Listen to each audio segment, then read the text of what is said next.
Last video में देखा आपने कि हमने किए तुंगनाथ दर्शन, उसके बाद चोपटा होते हुए हम सगर गांव होते हुए आ गए गोपेश्वर। आज का हॉल्ट हमारा यही है। भैया ने हमें सजेस्ट किया कि मनोरमा होटल इस लोकेलिटी का बिल्कुल सेंटर का होटल है, काफ़ी अच्छा भी है और रीज़नेबल भी है, तो आप वहाँ रहिए। तो सारा लगेज पकड़ के हम चले गए सीधे गोपीनाथ मंदिर, क्योंकि शाम के 6:30 बजे से यहाँ आरती शुरू होती है। और आरती का दृश्य देख के भाई हमारा दिल ना बिल्कुल भाव विभोर हो गया और हमारी सारी थकान निकल गई। उसके बाद यहाँ मंदिर में माथा टेक के हमें लगी थी भूख, तो यमी रेस्टोरेंट है, हमारे किसी एक लोकल फ्रेंड ने ही हमने सजेस्ट किया था। तो यार ये भी एक नंबर रेस्टोरेंट है, यहाँ का मोमोज़ तो बहुत ही फेमस है।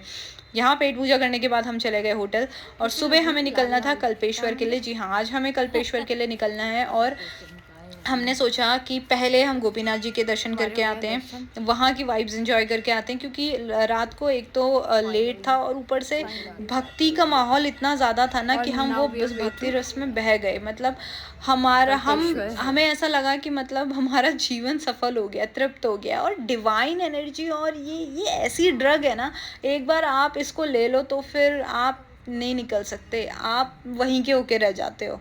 चाहे आप कृष्ण जी की बात करें, चाहे महादेव जी की बात करें, एक बार आप उनके शरण में आ गए ना तो बहुत मुश्किल है वहाँ से निकलना। आप फंस जाओगे, वहीं घूमते रह जाओगे। और ये इतनी अच्छी है, इतनी अच्छी ड्रग है कि आपको ये ऐसा सेटिस्फैक्शन देती है ना, आपका कोई भी फीलिंग्स आपको ये सेटिस्फैक्शन नहीं देगी। इस सेटिस्फैक्शन को दिल में रख के हम आगे बढ़ते हैं कल्पेश्वर जी की तरफ। तो ये है गोपेश्वर से कल्पेश्वर का रास्ता काफ़ी स्मूथ है, NH हाईवे ही है ये भी। तो यहाँ की बात करें तो आप इसे पब्लिक ट्रांसपोर्ट से भी जा सकते हैं और प्राइवेट व्हीकल से भी जा सकते हैं। हमारी बात करें तो हमने ये प्राइवेट व्हीकल किया था, वही भैया के साथ जिस भैया के साथ हम पहले तुंगनाथ गए थे। तो अब आप अगर पब्लिक व्हीकल से जाते हैं तो गोपेश्वर से टैक्सी चलती हैं, वो चलती हैं 8 बजे के बाद, और वो सवारी के हिसाब से ही चलती हैं। अगर उनके उसमें 10-15 सवारी होंगी बोलेरो में तब वो चलेंगे। तो इस हिसाब से आपको वहाँ जाने में टाइम भी काफ़ी ज़्यादा लग जाता है, क्योंकि बहुत सारे लोगों को बैठाना होता है। रास्ता बहुत ही मतलब दुर्गम है, तो धीरे धीरे करके चलते हैं वो लोग, संभल के चलते हैं और इतना ज़्यादा वो भी नहीं करते, मतलब भरते भी नहीं है। तो आप ये सोचिए, आप अगर पब्लिक व्हीकल से जाते हैं तो आपको पूरा टाइम लगेगा, मतलब पैसा कम लगेगा तो टाइम लगेगा, ठीक है। और हमारा पैसा ज़्यादा लगा लेकिन हमारा टाइम बच गया। पहले हमें ऐसा लग रहा था कि 2550 किलोमीटर के लिए आई थिंक बहुत ज़्यादा है, लेकिन जब हम रास्ते में गए और हमने रास्ता देखा कि गोपेश्वर से उर्गम का रास्ता जो है वो इतना दुर्गम है कि मैं आपको क्या ही बताऊं। आपको मैं सिर्फ दिखा सकती हूँ, आप देखिए कि इस तरीके का दुर्गम रास्ता है। लोग वहाँ पे SUVs ऑल्टो लेके आ रहे थे, और जब तक मझा हुआ ड्राइवर ना हो ना तो भाई ड्राइविंग करना बहुत रिस्की है। देखिए किस तरीके से गाड़ी फंस गई है, उल्टी आ रही थी, मतलब ये आगे चले गई थी, उसके बाद ये उल्टी आके ये फंस गई है। अगर ये फंसती नहीं तो शायद ये नीचे गिर जाती। तो इसमें बैठे थे कुछ 7 से 8 लोग, तो फिर इन लोगों को हमने लिफ्ट दी और हम इनके साथ ही उर्गम तक गए। लेकिन रास्ता देखिए, अगर ये वहाँ से निकल जाते ना तो ये आगे फंस जाते। ये जो बेंड है ना, इस बेंड से ऐसे बहुत सारे बेंड हैं, तो इस बेंड को वो ही पार कर पाएगा जो इस रास्ते में आने जाने वाला हो, या जिसको बहुत अच्छी ड्राइविंग आती हो, ड्राइविंग स्किल्स अच्छी हो, एनालाइजिंग पावर जिसका अच्छा हो। ऐसा हमें लगा, क्योंकि आगे बैठ के मुझे भी ऐसा डर लगने लग गया था कि, और ऐसा लगा कि हाँ 2500 रुपीज़ वर्थ इट थे। अगर 3000 भी लेते तो भी वर्थ इट थे।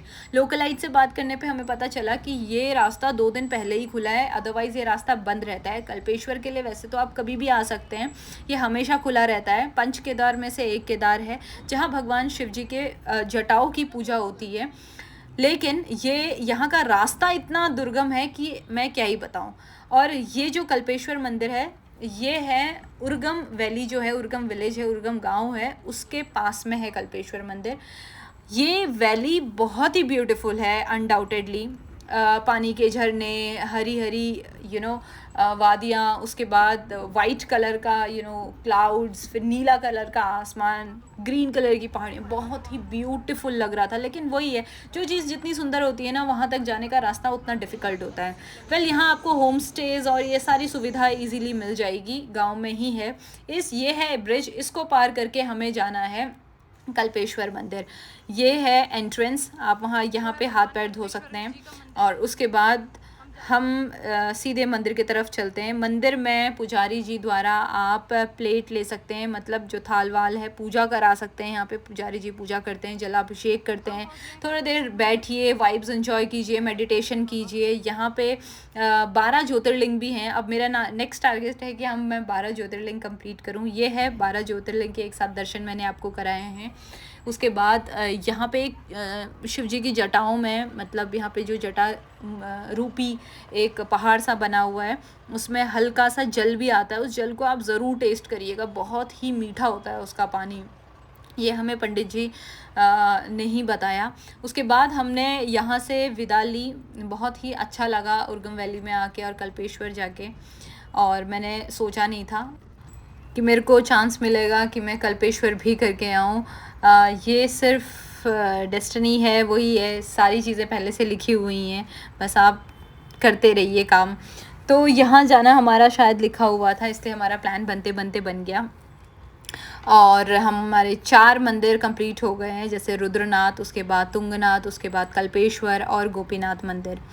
सो यहाँ ये जो बेसिक मेरा मोटिव है रास्ता बनाने का और दिखाने का, और किस तरीके से मैंने स्पेशली उन चीज़ों को हाईलाइट किया है जो रास्ता, मतलब इसमें मैंने बहुत छोटी वीडियो बनाई है रास्ते की। रास्तों की हालत एक्चुअली बहुत ख़राब है, बहुत ज़्यादा ख़राब है।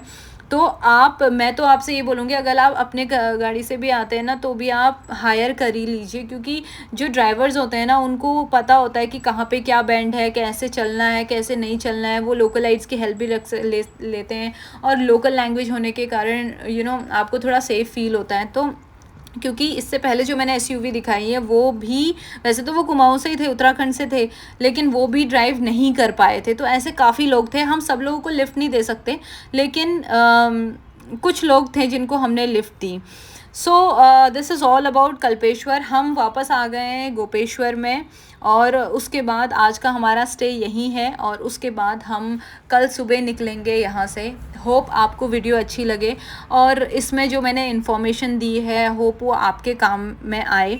अगर उत्तराखंड में आपको कहीं पे भी जाना है, उत्तराखंड रोडवेज ट्रांसपोर्ट कॉरपोरेशन, ये है वेबसाइट का नाम। यहाँ देख के आप सीट की अवेलेबिलिटी देख सकते हैं, और कहाँ से कहाँ तक आपको जाना है ये भी चेक कर सकते हैं। चाहे आप दिल्ली से रुद्रप्रयाग आएँ या गोपेश्वर जाएँ या चमोली जाएँ, सारी इन्फॉर्मेशन आपको मिल जाएगी, आपको कहीं जाने की ज़रूरत नहीं होगी। ये हैं वो भैया जो थ्रू आउट हमारी जर्नी में हमारे साथ थे। इनका मैं नंबर और शेयर कर दूँगी कि आप कभी जाएँ तो आप इनसे बात कर सकें। ये काफ़ी अफोर्डेबल है, हमें बहुत ढूंढने के बाद मिल गए थे भैया। सो ये है गोपेश्वर। फिर हम गोपीनाथ मंदिर गए, हमने डिनर किया, और उसके बाद हम दूसरे एक्सप्लोर करने के लिए दूसरे होटल में रुके। महादेव टूरिस्ट हाउस करके है, वो जो है मनोरमा से काफ़ी चीप था, और एक रात को ही हमें रहना था, इतना कुछ करना नहीं था, तो हमने वही गेस्ट हाउस किया। वो भी आप कर सकते हैं। यहाँ पे जो गोपेश्वर में नैनीताल के लिए भी डायरेक्ट बस चलती है। अगर आप हल्द्वानी से आ रहे हैं तो नैनीताल के लिए डायरेक्ट बस चलती है यहाँ से, जो यहाँ से सुबह 6 बजे जाएगी। हमें सुबह 6 बजे रोडवेज से निकलना है डायरेक्ट ऋषिकेश के लिए। वो डायरेक्ट ऋषिकेश और देहरादून जाती है। बाकी यहाँ पे जैसे कुमाऊँ में केमो होती है, या जो लोकल रोडवेज़ होती है, वहाँ यहाँ पे GMO होती है, गढ़वाल रोडवेज़ होती है, वो भी, उसकी भी कनेक्टिविटी आपको मिल जाएगी। मतलब आपको सीट मिल जाएंगी, आप अपने डेस्टिनेशन तक पहुंच जाएंगे। So this is all about that video. Hope आपके काम आई हो ये वीडियो, आपको उससे कुछ इन्फॉर्मेशन मिली हो। फिर भी अगर आपको कुछ पूछना है तो आप मेरे से पूछ सकते हैं, आप मेरे से कमेंट में पूछ सकते हैं, आप मेरे से इंस्टाग्राम में पूछ सकते हैं। मैं मिलूँगी आपको नई वीडियो के साथ। Till then take care, bye bye.